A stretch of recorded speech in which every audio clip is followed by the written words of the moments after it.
The alarm tears through the frozen corridors before anyone can explain why. Red light floods the ice tunnels beneath the surface of a dead, snow-buried world, and every person inside the hidden colony stops what they are doing at once. Ethan Cole is halfway through his morning check of the water systems when the sound hits him, and his stomach drops before his mind even catches up. In 3 generations, that alarm has never once gone off.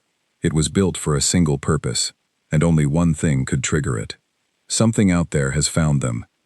Ethan drops his tools and runs, boots pounding against the metal floor, breath fogging in the cold air of the lower levels. Around him, doors slide open and people spill into the hallways, faces pale, eyes wide with a fear that has been passed down like an inheritance. He reaches the control chamber just as Grace Turner, the colony's lead systems engineer, is pulling up data on the main screen, her hands trembling slightly as she works. "Report," Ethan says, trying to keep his voice steady. "It's not an attack," Grace says quickly, scanning the readings. "It's a signal, our own signal. The ancient beacon just activated on its own." Ethan stares at her. The beacon she is talking about was built centuries ago, buried deep beneath the ice, designed to remain silent until a very specific set of conditions were met. It was meant to be humanity's last message, sent only when there was no other choice left. Nobody alive today has ever heard it speak. "That's not possible," Ethan says. "Nothing has touched that system in decades." "I know," Grace answers, "but it just woke up, and it's not just transmitting anymore. It's already been received." The room goes quiet, except for the low hum of machines. Somewhere above the ice, in the vast cold dark of space, a message that humanity swore it would never send, unless it was desperate, has already reached ears no one expected to be listening. Noah Bennett, the eldest surviving member of the founding families, enters the room slowly, leaning on his cane, his face carved with the weight of memories younger colonists do not carry. He has spent his whole life preparing the next generation for a day he hoped would never come. "They know we're here," he says quietly, not as a question. Grace nods. "Within the hour, if the old records are accurate, at least 3 major trade routes will have picked up the signal. Word will spread fast." Ethan feels his chest tighten. For as long as he can remember, survival meant staying hidden.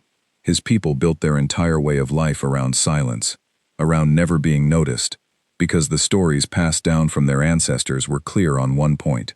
If the wider galaxy remembered humanity existed, it would not be with kindness. It would be with fear, and fear has a way of turning into something far worse. "We need to prepare for contact," Noah says. "Whether we like it or not, we no longer have the luxury of hiding." Ethan turns back to the screen, watching the beacon's signal pulse outward across a star map that stretches farther than his mind can fully hold.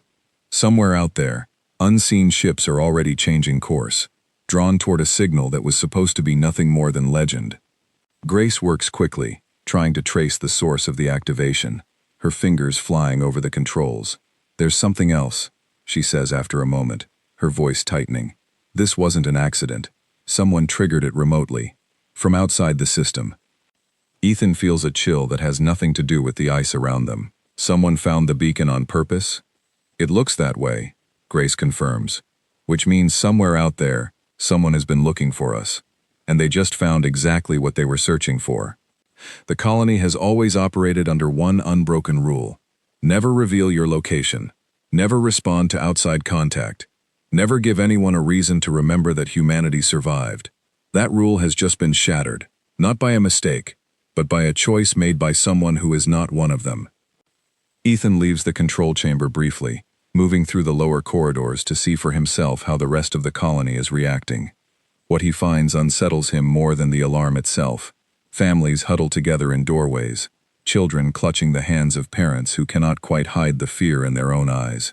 An older woman named Margaret Hale, who has spent decades teaching colony children the old stories, stands frozen near the communal hall, staring at nothing, as though the past she has spent her life describing has suddenly reached forward and touched her. "Is it true?" she asks Ethan quietly as he passes.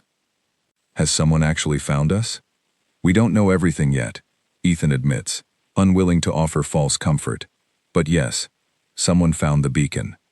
Margaret nods slowly, her hands trembling slightly as she smooths the front of her coat. "I always wondered if I would live to see this day," she says.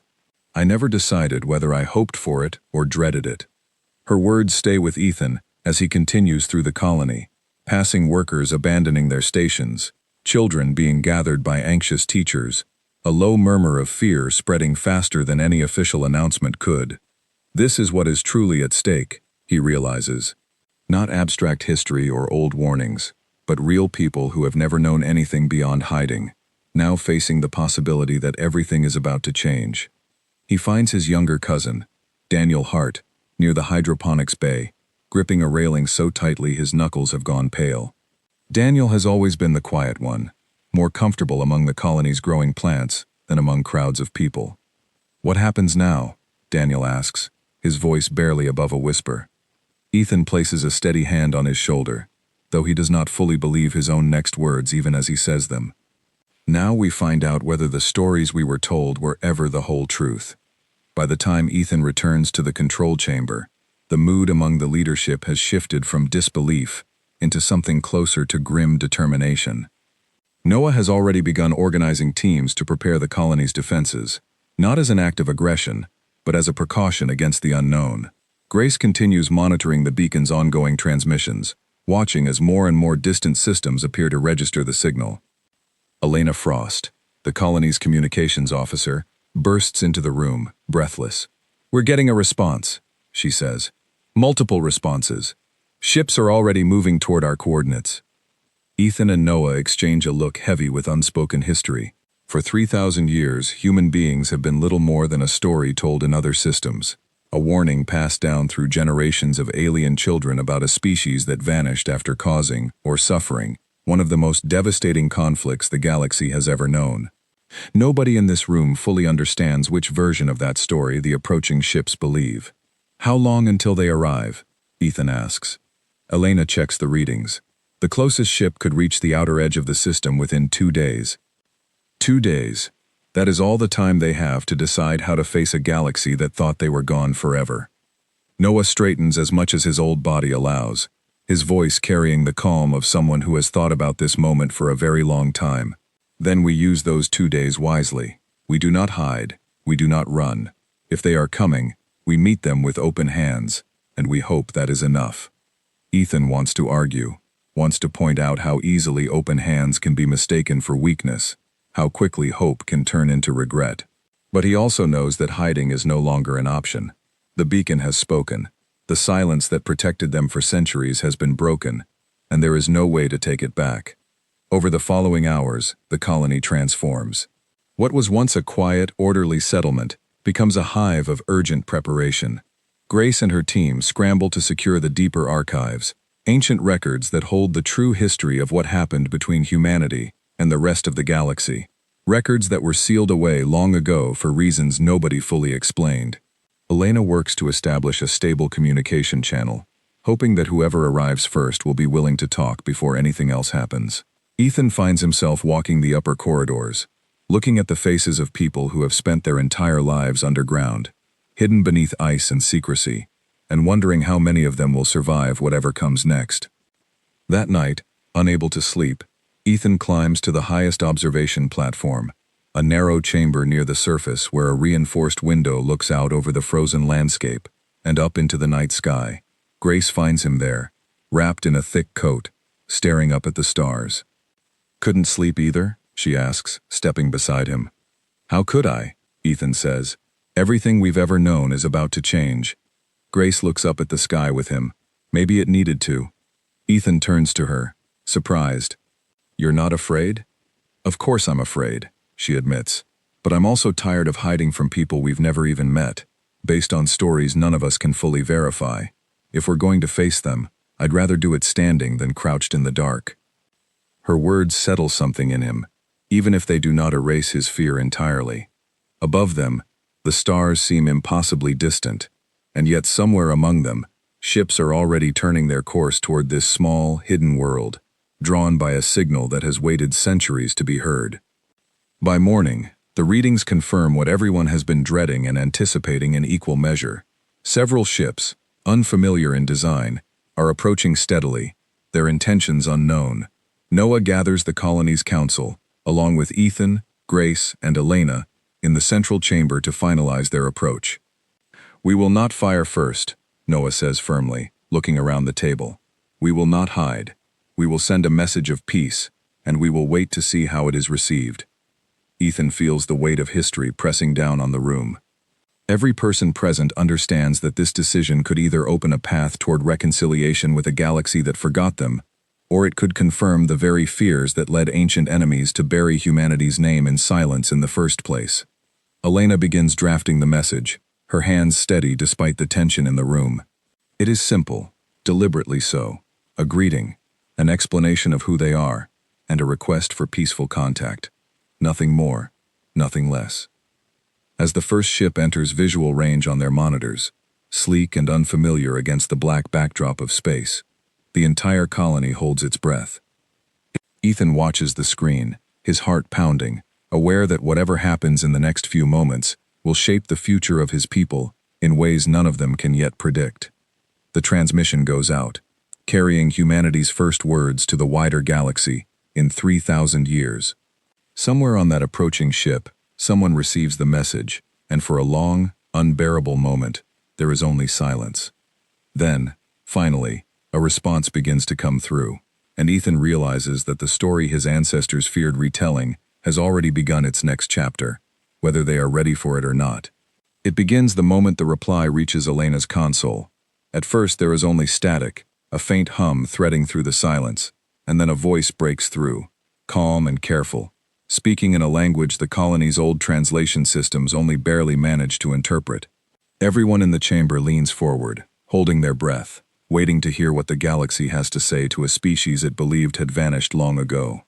"This is Sira Nal, representative of the Sendrai Accord," the voice says, translated a heartbeat later into words they understand. "We have received your signal. We request confirmation of your identity before proceeding further." Ethan glances at Noah, who nods slowly. Elena responds carefully, giving their coordinates, a brief explanation of who they are, and a simple request for peaceful contact. The wait that follows feels endless, though it lasts only a few minutes. When the reply comes, it carries something unexpected: relief. "If you are truly human," Siranal says, "then history has just changed in ways many of us are not prepared for. We are sending a delegation to meet with you directly. Please remain calm and avoid provoking any other ships that may arrive." The warning in her final words is not lost on anyone in the room. Other ships, not everyone approaching, will share the same intentions.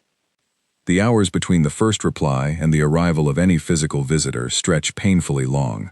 Noah orders the colony's outer defenses raised, not out of aggression, but out of caution, aware that a single misstep could turn a fragile first meeting into disaster. Grace continues monitoring every transmission that passes near the system, cataloging the different species and factions whose ships have begun altering course toward them, some curious, some cautious, a few unmistakably wary. Elena works tirelessly to keep the communication channel with Sira Nal open, exchanging careful, measured messages meant to establish trust before any face-to-face meeting takes place. Through these exchanges, the colony begins to piece together a rough picture of the galaxy waiting above them, a sprawling web of alliances, trade routes, and old rivalries that has continued evolving for 3,000 years without them. "There are hundreds of inhabited systems now," Elena reports to the assembled council, studying the data Sira Nal has shared. "Some have never even heard of humanity directly. Others treat our old war as though it happened only a generation ago."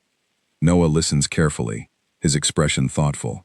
"Then our reputation depends entirely on who is telling the story," he says. "Which means first impressions may matter more than anything else we do in the coming days." Within a day, Sira Nal's shuttle descends through the atmosphere and lands near the colony's surface entrance, its arrival watched by nearly every person who lives beneath the ice. Ethan, Noah, and Elena are chosen to greet her, standing at the entrance as the shuttle's doors slide open, and a tall, slender figure steps out, moving with careful, deliberate steps, clearly aware of how significant this moment is. Sira Nal's presence is calm, measured, curious rather than hostile. She studies the three of them with an expression that seems to hold equal parts caution and wonder. It is true, she says softly, almost to herself. Humanity survived. We never stopped surviving, Noah replies. We simply stopped being seen. Siranal nods slowly, as if processing the weight of that statement. You must understand, she says. For thousands of years, your species has existed only as history and warning. Some believe your disappearance was a tragedy. Others believe it was a necessary end to a threat too dangerous to allow to continue. Your return will not be welcomed by everyone equally. Her words settle heavily over the group, confirming what they had feared since the beacon first activated. Whatever happened between humanity and the rest of the galaxy long ago, it left behind more than just memory. It left behind unresolved fear. Over the following days, Siranal remains as a guide and intermediary, helping the colony understand just how much the galaxy has changed since humanity vanished from its records. Entire civilizations have risen and fallen. New alliances have formed based on treaties and boundaries drawn up under the assumption that humans were gone for good. Political structures, trade routes, even defensive strategies across dozens of star systems were built with humanity's absence as a foundational truth. Their return threatens to unravel far more than anyone initially realized. Ethan finds himself walking alongside Siranal one evening, the two of them observing the icy landscape from the observation platform where he once stood alone. Why help us? He asks. You barely know us. Siranal considers the question carefully. Because history is not always written honestly, she says. I have studied the old records extensively, and there are inconsistencies, gaps, details that do not align. I do not believe the full truth about what happened between humanity and the rest of the galaxy has ever been told. Her words plant a seed of unease in Ethan's mind, one that will grow steadily over the following weeks. Not everyone shares Siranal's cautious curiosity. Word of humanity's return spreads rapidly across star systems, and reactions vary wildly. Some send messages of welcome, eager to reconnect with a species long thought extinct. Others respond with silence, their intentions unreadable. And then there are those who respond with open hostility, viewing humanity's reappearance not as a miracle, but as a warning ignored. Among the most vocal of these is Kalen Vor, a powerful and influential leader within a coalition known as the Threshold Accord, a group of star systems whose entire founding philosophy is built around preventing the return of what they call the Old Danger. When news reaches him that the ancient beacon has been activated and humanity has resurfaced, his response is immediate and unambiguous. The stories were not exaggerated. Kalen Vor announces to his council, his voice sharp and commanding. They were softened. Our ancestors did not defeat humanity out of cruelty. They did it out of necessity. And now, through carelessness or arrogance, that necessity has returned. His words spread quickly among sympathetic systems, stirring fear that has lain dormant for generations. Within days, calls begin circulating for immediate and decisive action, though what that action should look like remains fiercely debated. Kalen Vor has spent his entire career building the Threshold Accord into one of the most respected and cautious coalitions in the region, an organization founded on the belief that certain dangers, once allowed to return, should never be given the chance to grow unchecked. To him, humanity's reappearance is not an abstract historical curiosity. It is the exact scenario his coalition was created to prevent. He orders his own analysts to begin compiling everything available regarding humanity's technological capabilities, their numbers, and the location of their colony, determined to understand the scale of what he believes may be an approaching threat before anyone else in the galaxy has the chance to act first. Not everyone within his own coalition shares his certainty, however. A younger counselor, more open to diplomacy, quietly voices concern that acting too aggressively might provoke exactly the outcome they hope to avoid. Kalen Vor listens politely to such objections, but his mind remains fixed on the lessons of history as he understands them, lessons he has spent his life ensuring the galaxy never forgets. Back at the colony, Grace continues her work in the deeper archives, driven by a growing suspicion that the official history everyone accepts may not be the whole truth. Late one night, she calls Ethan and Elena into the archive chamber, her expression a mixture of excitement and unease. I found something, she says, pulling up a series of old records on the main screen. These aren't complete. Someone tried to erase parts of them, but not carefully enough. Ethan studies the fragmented data. What does it say? It's incomplete, Grace admits, but there are references to something called the Unity Accord, an agreement humanity was supposedly part of before the war that ended our known history.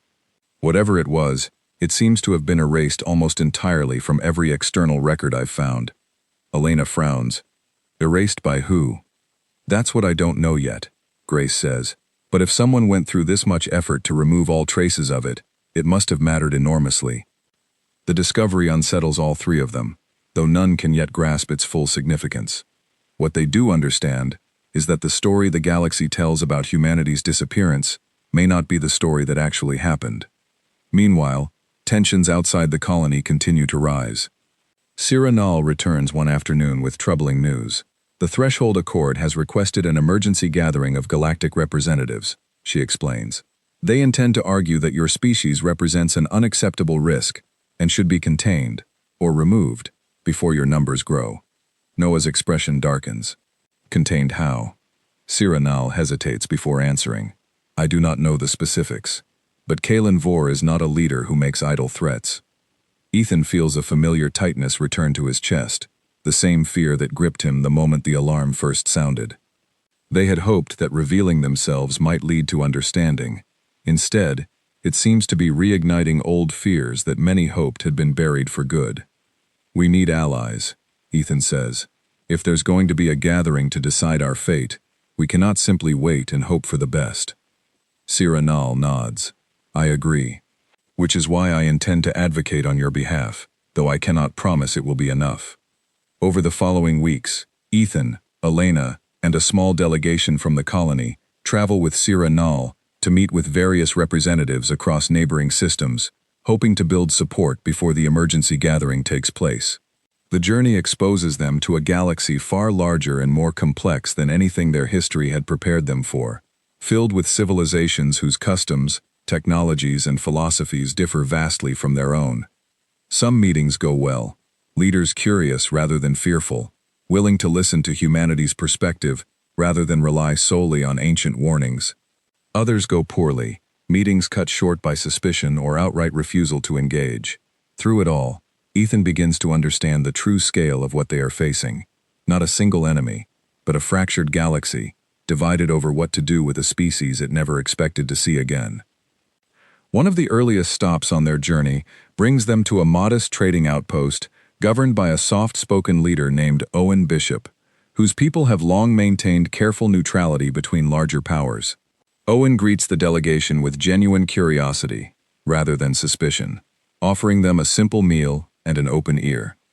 We have no old grudges against your kind, Owen explains as they sit together in his modest quarters overlooking the outpost's bustling docking bay.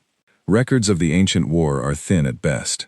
To us, you are less a legend and more a question mark. What would it take for that question mark to become trust? Ethan asks.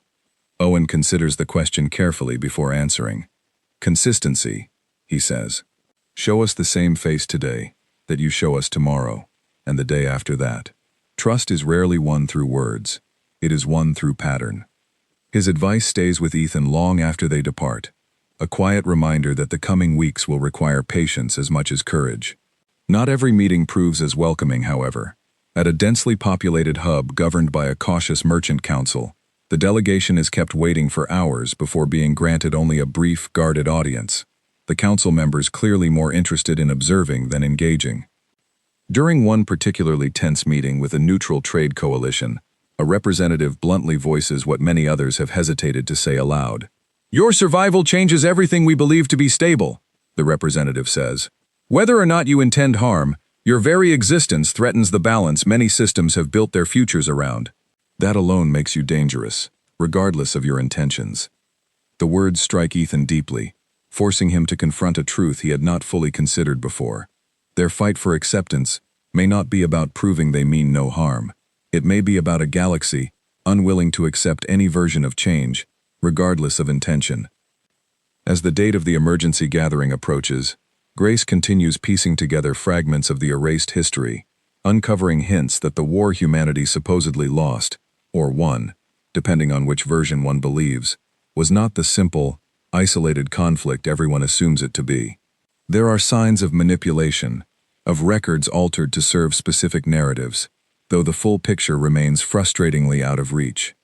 On the eve of the gathering, Ethan stands once again on the observation platform, staring out into a night sky that now feels less like a boundary and more like an open door leading toward uncertainty. Elena joins him quietly, her expression heavy with the weight of what tomorrow may bring. "Whatever happens tomorrow," she says, "we can't go back to hiding. Not anymore." Ethan nods, understanding the truth in her words completely. The silence that once protected them has been broken beyond repair, and now they must face a galaxy poised to decide, once and for all, whether humanity's return marks a new beginning or the start of the very war their ancestors feared. The gathering takes place aboard a massive neutral station, suspended at the edge of a quiet star system, chosen specifically because no single faction holds influence over it. Ethan has never seen anything like it. Towering chambers stretch upward in curved glass and metal, filled with representatives from dozens of civilizations, each carrying centuries of history, culture, and opinion regarding the return of humanity.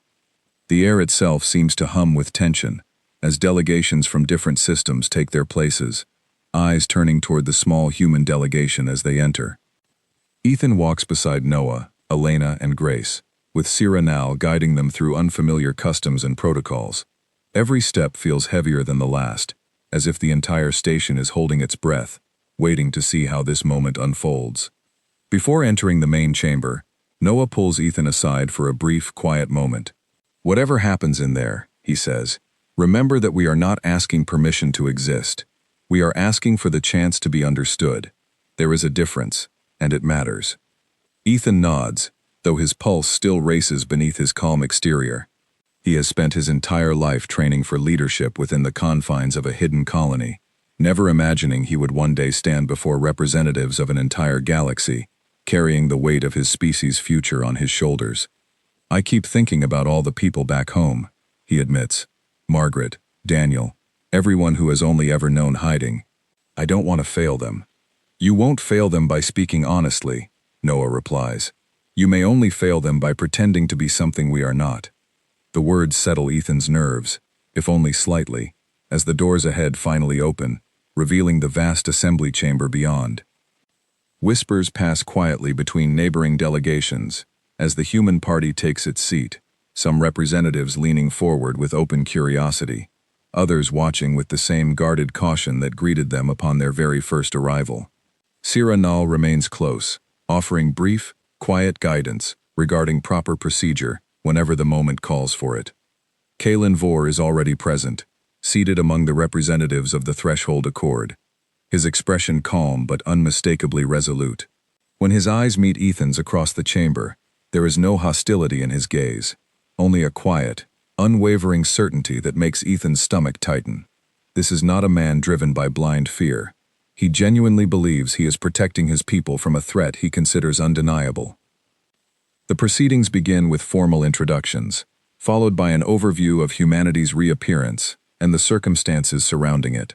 Cyril speaks first on their behalf, presenting the colony's peaceful intentions, their centuries of isolation, and their willingness to engage openly with the galaxy rather than remain hidden. When Kalen Vor rises to speak, the chamber falls silent immediately, a testament to the weight his voice carries among the assembled representatives. "We have heard promises of peace before," he begins, his tone measured but firm.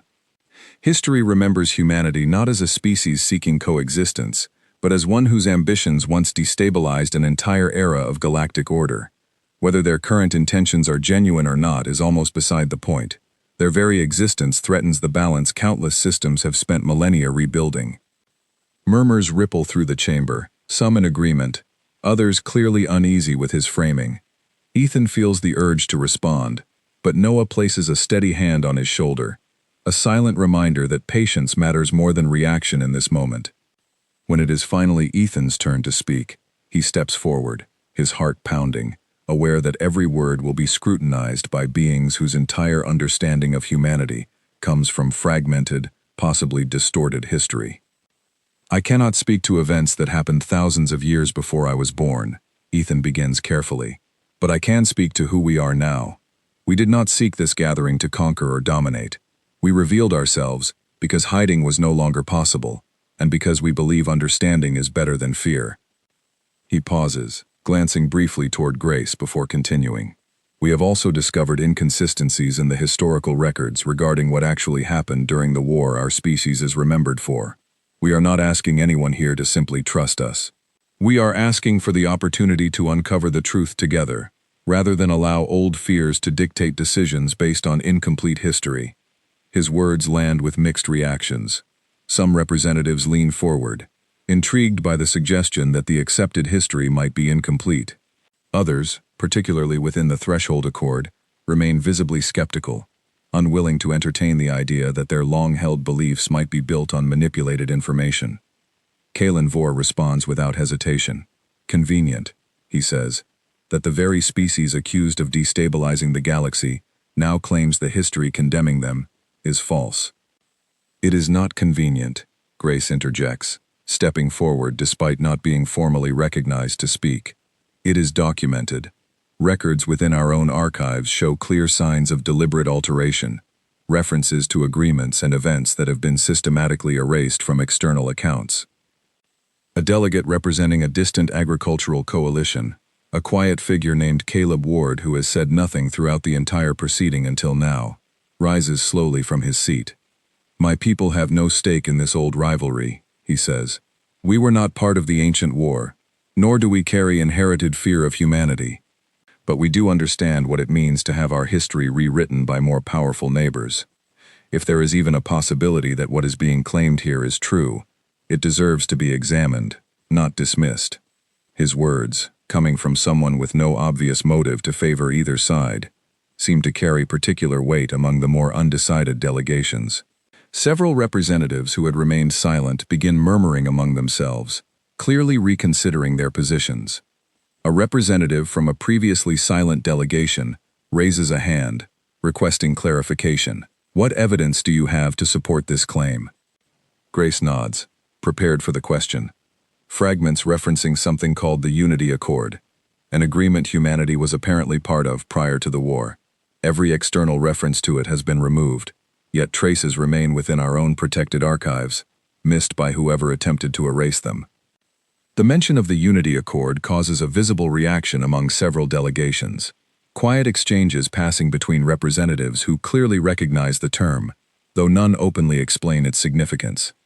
Sira Nal, standing beside Ethan, subtly stiffens, her expression unreadable. Kalen Vor's jaw tightens almost imperceptibly before he speaks again. Ancient agreements long dissolved hold no relevance to the decisions this gathering must make today. Then why does the mention of it unsettle so many in this room? Noah asks calmly, his voice carrying surprising authority despite his age.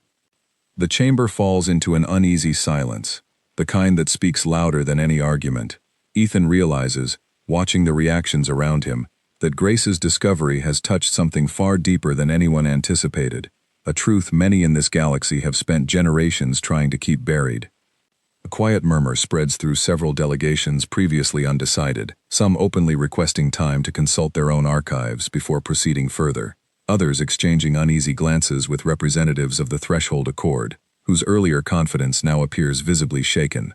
Even among Kalen Vor's closest allies, subtle hesitation begins to show, a recognition that whatever certainty once anchored their position has grown considerably more fragile in the span of a single afternoon.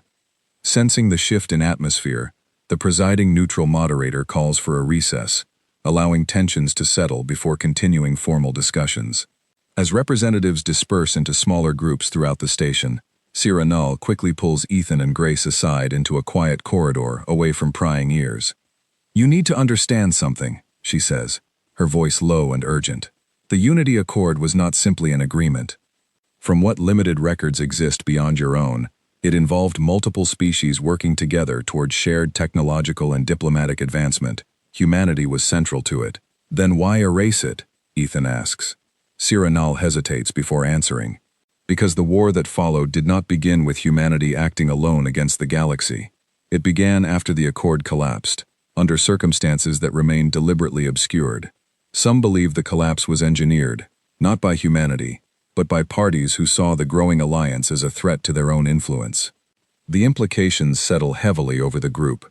If true, this would mean the very foundation of the galaxy's fear toward humanity may be built upon a manipulated version of events, one carefully constructed to justify humanity's isolation and erasure from history. Can you prove this? Grace asks.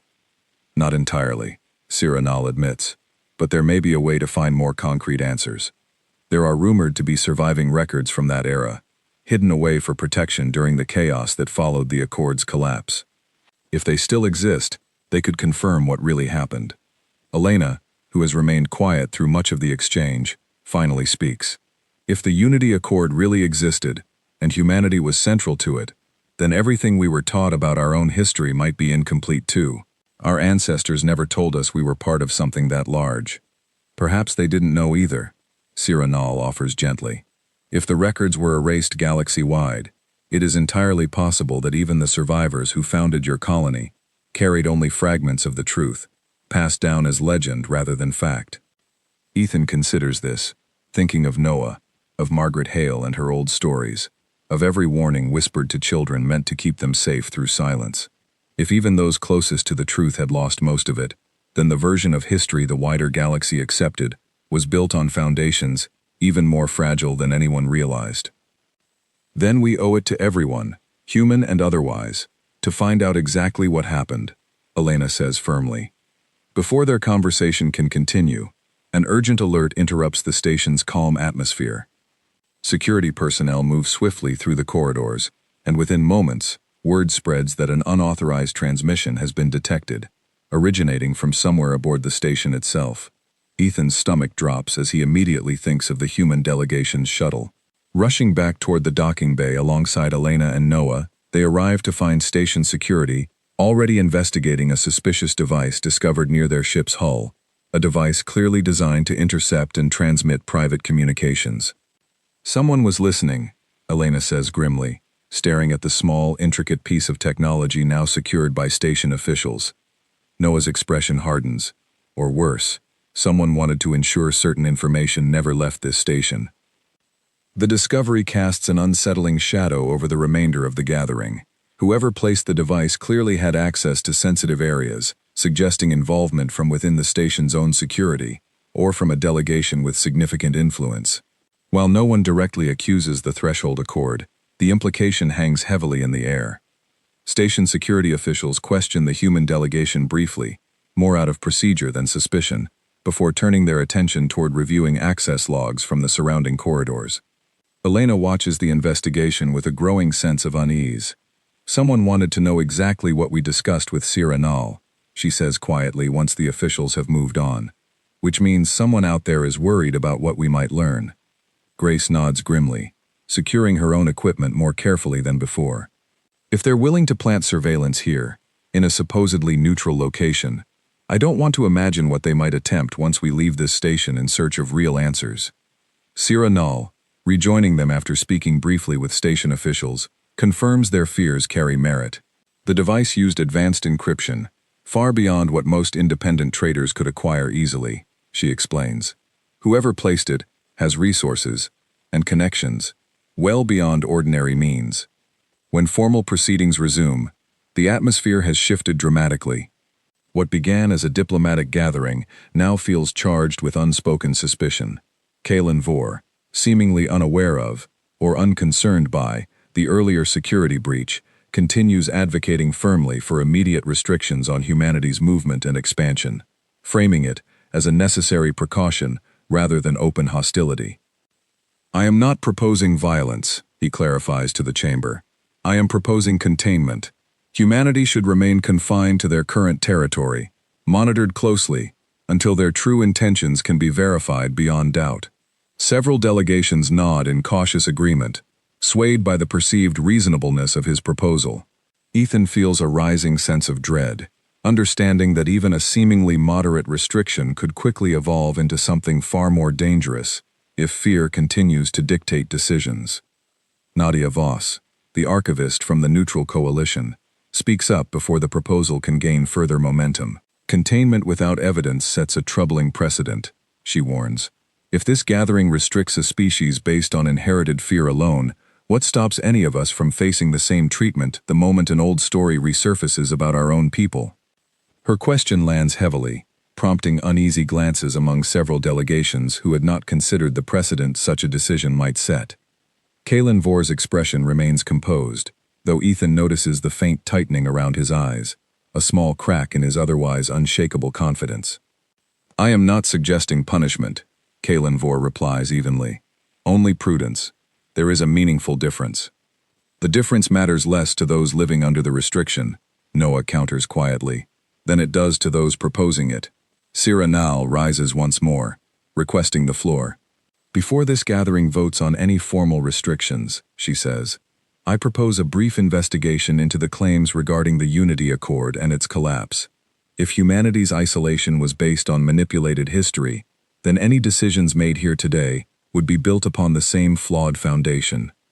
Her proposal sparks intense debate among the representatives, some supportive of uncovering the truth before proceeding, others insistent that historical disputes should not delay necessary precautions. After lengthy discussion, the moderator ultimately agrees to a limited, time-sensitive investigation, granting a small window before a final decision must be made regarding humanity's status.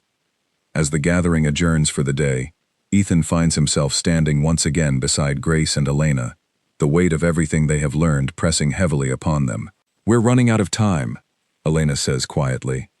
Grace nods, determination steady in her voice despite the exhaustion evident on her face. "Then we find those records before that window closes." That night, as the station settles into a fragile, uneasy calm, Sira Nal shares coordinates rumored to lead toward a hidden archive believed to hold surviving records from the era of the Unity Accord, protected by an old, largely forgotten faction, with no clear allegiance to either humanity or the Threshold Accord. Ethan studies the coordinates carefully, aware that pursuing this lead carries significant risk, especially with unknown parties already willing to plant surveillance devices to protect their secrets. Yet the alternative, allowing humanity's fate to be decided based on incomplete and possibly manipulated history, feels far more dangerous. "We go at first light," Ethan decides, looking around at Grace, Elena, and Noah, each nodding in solemn agreement. Outside the station's reinforced windows, the vast darkness of space stretches endlessly, hiding both the answers they desperately need and the dangers that may await them along the way. Elena checks the shuttle's systems one final time, ensuring nothing else has been tampered with since the earlier security breach, while Noah quietly reviews the limited time window the gathering has granted them, aware that every hour spent traveling is an hour they cannot spend preparing their case. As the group prepares for the journey ahead, none of them fully realize just how close the fragile piece holding the gathering together truly is to collapsing entirely. The coordinates lead them far beyond the neutral station, into a quiet, unclaimed region of space, where old, drifting structures float like forgotten monuments among the stars. Ethan pilots their small shuttle carefully, guided by Sira Nal's directions, while Grace monitors the surrounding area for any signs of pursuit. Elena remains close to the communications console, ready to respond the moment anything unexpected occurs. The journey there takes longer than expected, the small shuttle cutting quietly through empty stretches of space, largely forgotten by modern trade routes. Grace spends much of the trip reviewing the fragmented data pulled from the colony's own archives, searching for any additional clues that might help them locate the exact chamber they need once they arrive. Noah rests quietly, conserving his strength, while Elena keeps a careful watch on their surroundings, mindful of the earlier warning about unauthorized surveillance. "If someone already knew enough to plant a device back at the station," Elena says at one point, breaking the long silence, "what's stopping them from following us here?" "Nothing," Sira Nal admits honestly, "which is why we should move quickly once we arrive, and trust as little as possible along the way." The hidden archive, when they finally locate it, is unlike anything Ethan expected. A massive ancient station, long abandoned by its original caretakers, drifts silently at the edge of the region, its outer hull weathered by centuries of exposure to space. Sira Nal explains that the faction who once maintained it, known only as the Keepers, vanished long ago, though the station's automated systems apparently remain active, protecting whatever secrets lie within. Docking carefully, the group makes their way through dimly lit corridors. The air stale but breathable, remnants of technology far older than anything Ethan has encountered before, humming quietly around them. Faded murals line portions of the walls, depicting dozens of different species working side by side, gathering knowledge, building something the keepers apparently believed was worth protecting long after everyone else had abandoned the effort. Who exactly were the keepers? Ethan asks quietly, as they move deeper into the station. An order dedicated to preserving unaltered records during times of conflict, Cyrano explains. Neutral by design, sworn to no single faction. When the war following the Accord's collapse spread, they retreated here, sealing away everything they could save before eventually disappearing themselves. No one knows for certain what became of them. The station's automated systems occasionally flicker to life as they pass, old lights stuttering on in sequence, distant mechanisms shifting somewhere deep within the structure, as though the station itself is slowly waking to greet visitors after a long, silent sleep. At one junction, a security barrier activates unexpectedly, a soft chime accompanying a projected message in a language none of them recognize. Grace pauses, studying the barrier carefully. It's a verification checkpoint, she says after a moment. The keepers built fail-safes to prevent unauthorized access to the deeper archive levels. Cyrano steps forward, running her hand along an embedded panel beside the barrier. My people have maintained limited diplomatic ties with descendants of the Keeper's allies for generations, she explains. I was given a code, in case it was ever needed. She enters a sequence carefully, and after a tense moment, the barrier dissolves into a soft blue light, before fading entirely, granting them passage deeper into the station. Ethan glances at her, impressed and grateful in equal measure. You knew this would happen? I hoped it wouldn't be necessary, Cyrano admits. But I have learned it is wise to prepare for possibilities you hope to avoid. Grace leads the way toward the station's central archive chamber, following data pathways she managed to extract from the fragmented records back at the colony. Inside the chamber, rows of preserved data cores stretch upward into the darkness, each one holding pieces of history, carefully protected from the manipulation that altered external records. Grace moves quickly, searching for any reference to the Unity Accord, her hands steady, despite the significance of what they might uncover. After nearly an hour of careful searching, she finds it, a complete record, untouched and unaltered, detailing the true history of the Unity Accord and the events that led to its collapse.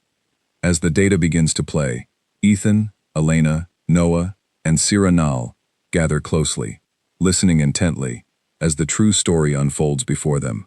The Unity Accord, it turns out, was indeed a groundbreaking alliance formed between humanity and several other emerging civilizations, aimed at fostering shared technological growth and preventing future conflicts through mutual cooperation. Humanity, far from being the aggressor history remembers, played a central role in maintaining balance among the Accord's diverse members. The collapse, however, was not caused by humanity's ambition, as the altered records suggest. Instead, it was orchestrated by a faction within the Accord itself, one that saw the growing unity among member species as a direct threat to its own influence and control. This faction deliberately manipulated tensions, planting false information and provoking conflicts between member civilizations, ultimately leading to the very war that would come to define humanity's disappearance from galactic history. Elena stands frozen, watching image after image of the old Accord's early years play across the display. Humans working alongside beings of countless different forms, laboratories, and assembly halls filled with cooperative energy, rather than conflict. It looks nothing like the story she grew up believing, a story of humanity as a dangerous, unpredictable force that had to be stopped before it could cause greater harm. All this time, she murmurs, we thought we were remembering a warning. We were actually mourning something that was taken from us. It wasn't us, Ethan says quietly, staring at the data in disbelief. We didn't start it. We tried to stop it.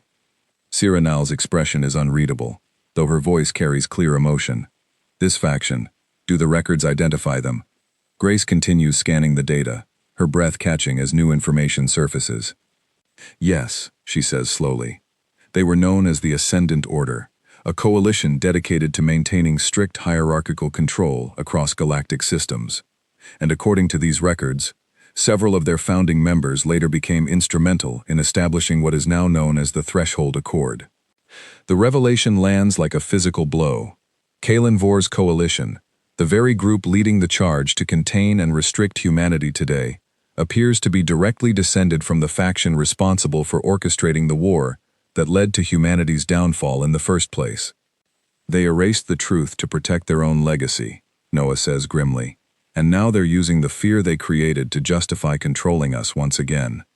Before anyone can fully process the weight of this discovery, the station's systems suddenly flicker, an automated warning echoing through the corridors. Someone, or something, has just breached the outer docking bay. "We're not alone," Elena says urgently, checking the shuttle's external sensors. Grace quickly begins downloading the recovered data onto a secure drive, while Ethan moves toward the chamber entrance, peering cautiously into the dimly lit corridor beyond. Multiple figures move swiftly through the station, clearly familiar with its layout, their intentions unmistakably hostile given the urgency of their approach. "They knew we were coming," Siranal says, her voice tight with realization. "Someone must have tracked our shuttle from the station." With the data secured, the group moves quickly back toward their shuttle, navigating the station's corridors as the approaching figures close in. Ethan's mind races, understanding clearly now that whoever sent these operatives is determined to prevent the truth from reaching the wider galaxy, regardless of the cost. They reach the docking bay just as their pursuers emerge from a connecting corridor, several armed operatives moving with practiced coordination.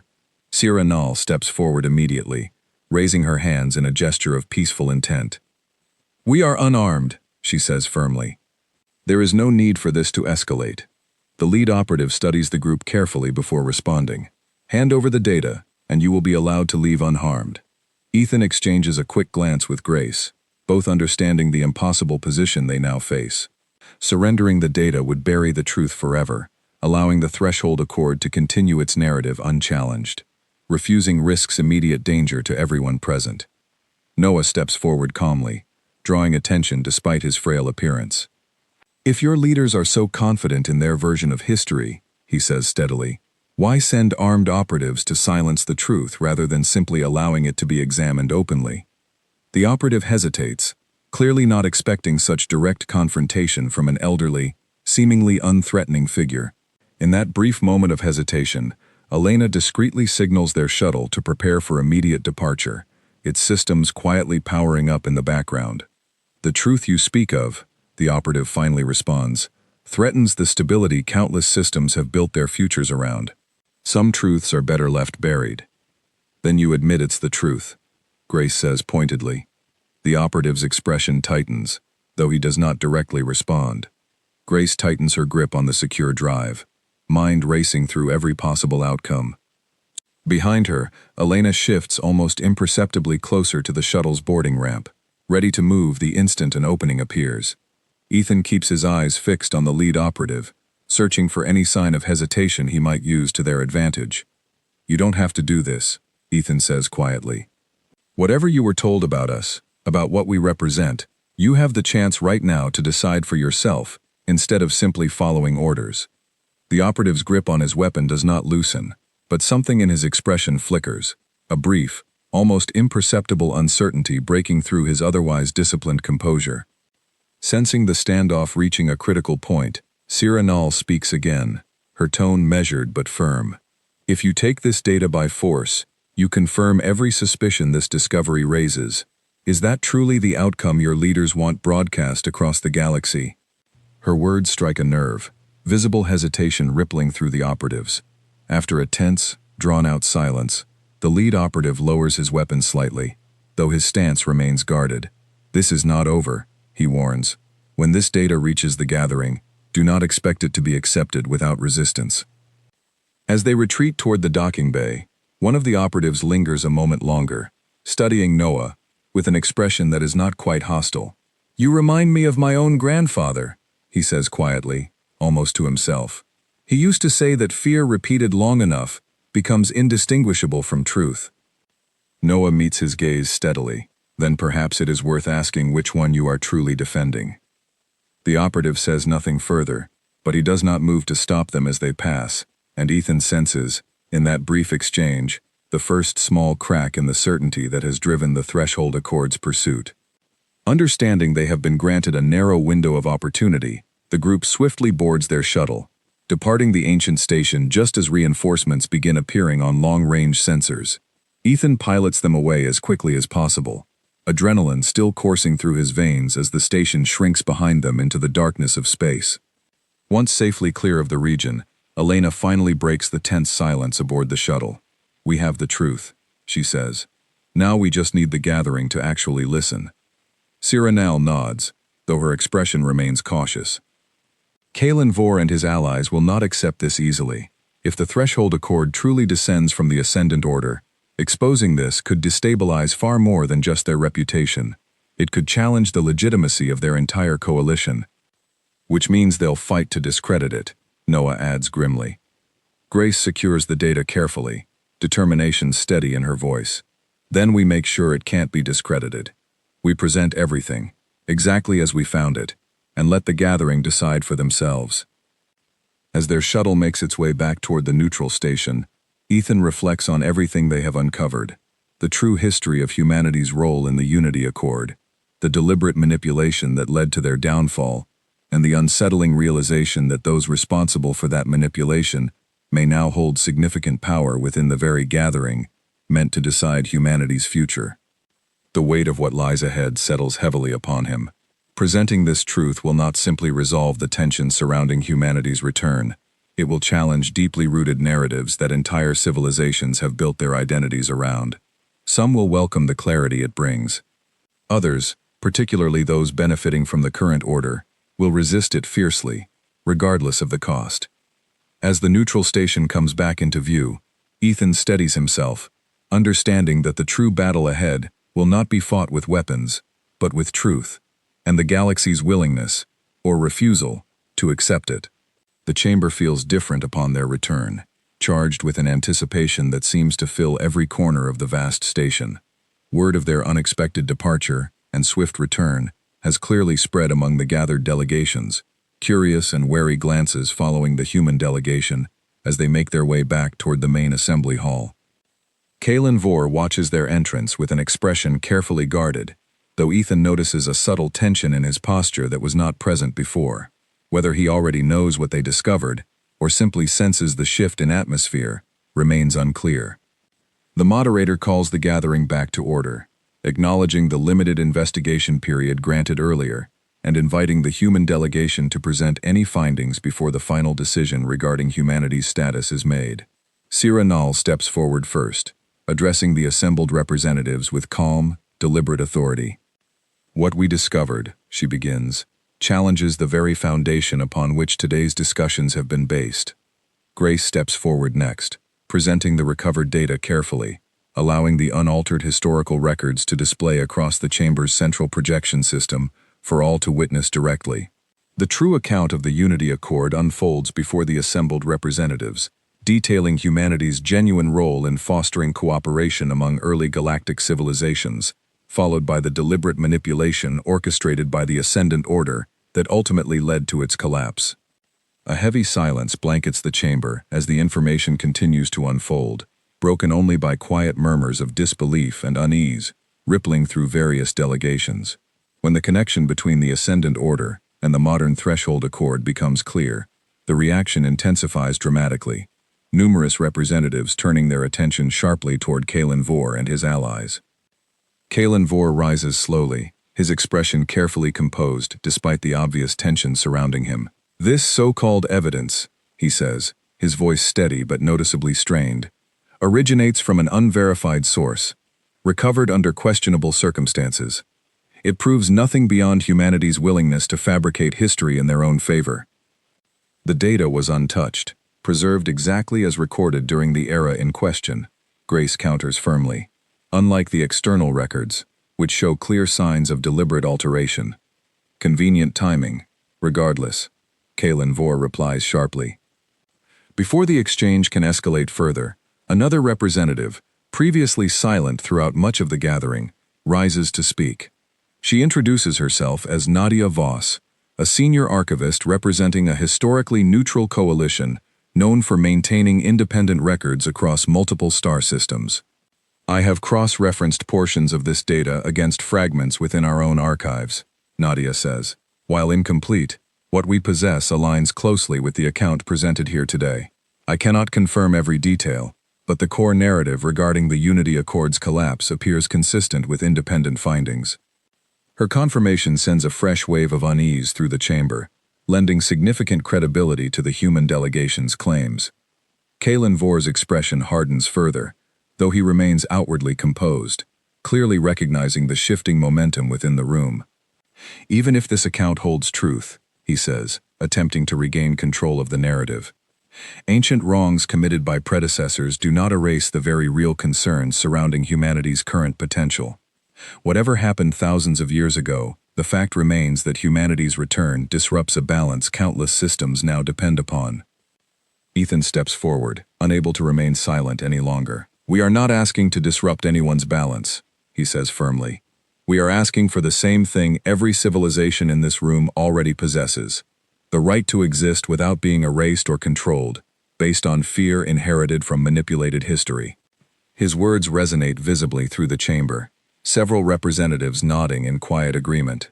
Yet not everyone shares this sentiment. Delegates aligned closely with the Threshold Accord remain visibly resistant, unwilling to abandon deeply held beliefs so easily challenged. The debate continues for hours, delegations splitting further, as arguments unfold from multiple perspectives.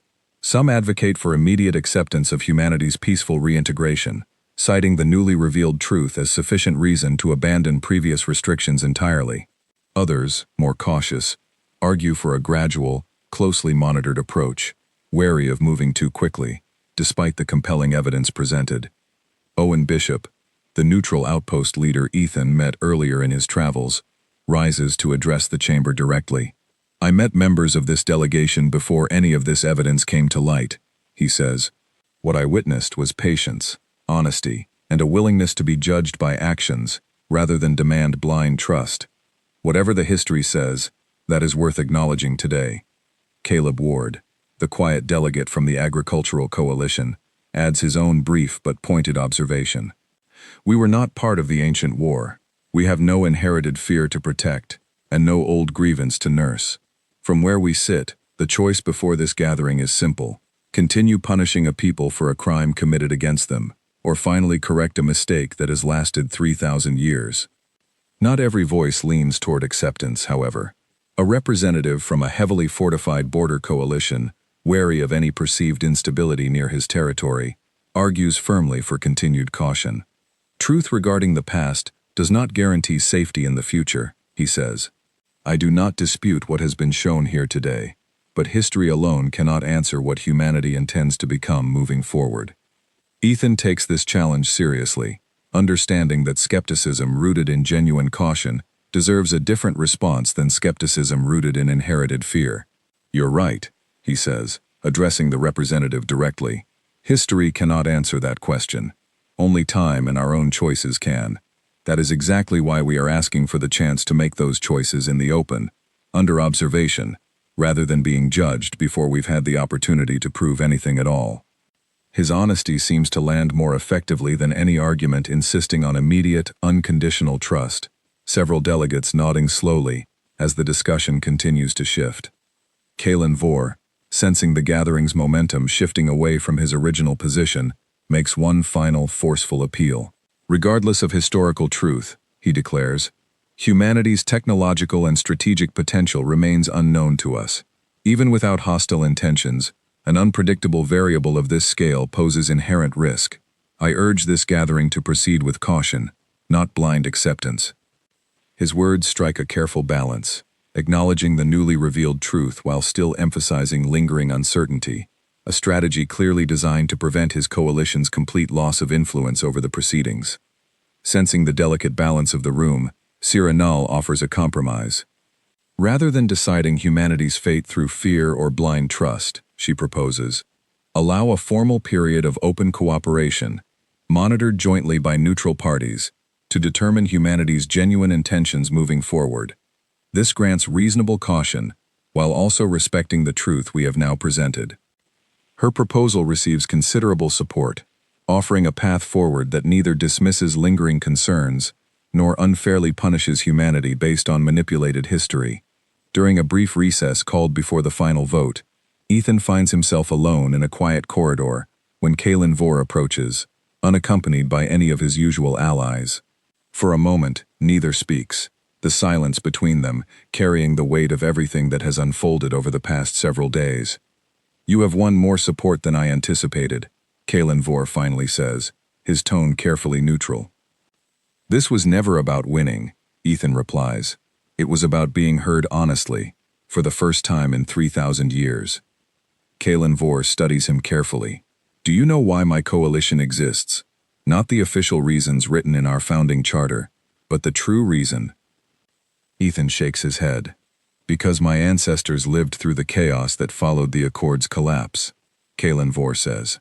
"Entire systems destroyed, trust shattered beyond repair, generations spent rebuilding what conflict tore apart. Whether humanity caused that chaos directly or not, the fear it left behind is real, and it has shaped everything my people have built since. I understand that fear doesn't disappear just because the history behind it turns out to be incomplete," Ethan says carefully.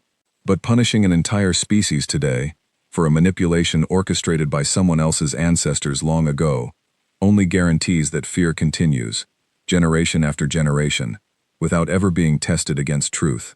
Kalen Vor is quiet for a long moment. "Perhaps," he says finally. "Or perhaps caution has kept the peace this long precisely because it was never tested. I am not yet prepared to abandon everything my coalition stands for based on one recovered record, however compelling. I'm not asking you to abandon caution," Ethan says, "only to allow it to exist alongside a chance for something better."